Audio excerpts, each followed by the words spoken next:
താലൂക്ക് ആശുപത്രിയിലെ ആംബുലൻസിനെതിരായുള്ള കോൺഗ്രസ് പ്രവർത്തകരുടെ സമരത്തെ തുടർന്ന് രോഗി മരിച്ചു. വനവാസി യുവാവായ ബിനുവാണ് മരിച്ചത്. ആശുപത്രിയിലെ ആംബുലൻസ് തടയുന്നതിന് പകരം 108 ആംബുലൻസാണ് കോൺഗ്രസ് പ്രവർത്തകർ തടഞ്ഞത്. കൂടുതൽ വിവരങ്ങളുമായി അഖിൽ പാലോട്ട് മഠം ചേർന്നുണ്ട്. അഖിൽ, എപ്പോഴാണ് സംഭവം ഉണ്ടായത്? വിഷ്ണു, കഴിഞ്ഞ ദിവസമാണ് സർക്കാർ ആശുപത്രികളിലെ ശോചനീയാവസ്ഥയിൽ പ്രതിഷേധിച്ചുകൊണ്ട് യൂത്ത് കോൺഗ്രസ് പ്രവർത്തകരുടെ നേതൃത്വത്തിൽ വിതുര സർക്കാർ ആശുപത്രിയുടെ മുമ്പിൽ ഒരു സമരം ഉണ്ടാകുന്നത്. ആ സമരത്തിൽ ഇതിനിടയിലാണ് ആ പരിസരത്തെത്തിയ 108 ആംബുലൻസും ഈ സമരപ്രവർത്തകർ തടഞ്ഞത്.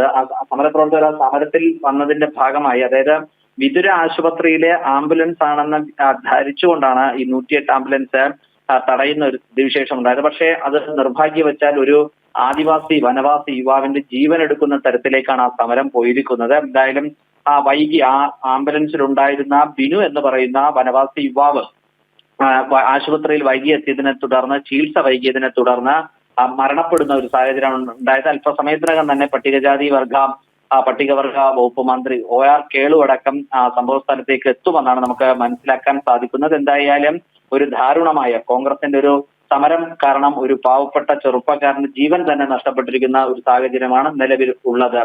വിഷ്ണു, ശരി, അഖിലാണ് വിവരങ്ങൾ നൽകിയത്.